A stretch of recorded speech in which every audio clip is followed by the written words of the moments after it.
పురాణ కథనం ప్రకారం పరశురాముడు సముద్రంలోకి తన పరశును విసిరాడు. సముద్రం వెనక్కి తగ్గి కొత్త భూమి వెలిసింది. అదే కేరళ.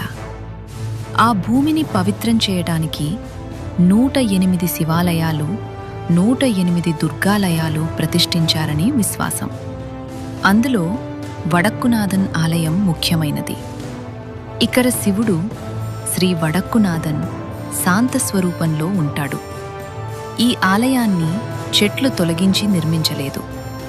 ఆలయాన్ని చెట్ల మధ్యలోనే నిర్మించారు. ఇప్పటికీ భారీ వృక్షాలు, పక్షుల శబ్దాలు, చల్లని గాలి, నిశ్శబ్దం. ఈ ఆలయం గోడలపై శివ పురాణ కథలు, మహాభారత దృశ్యాలు, కేరళ సంప్రదాయ రంగులు, 500 సంవత్సరాల పాత గోడ చిత్రాలు. ఇవి కేరళ మ్యూరల్ ఆర్ట్కి మూలమయ్యాయి. ఆలయం లోపల ప్రాచీన నాట్యశాల ఉంది. ఇక్కడ కూదియాట్టం, కథకళి, యునెస్కో గుర్తించిన ప్రాచీన నాట్య రూపాలు ప్రదర్శించబడ్డాయి.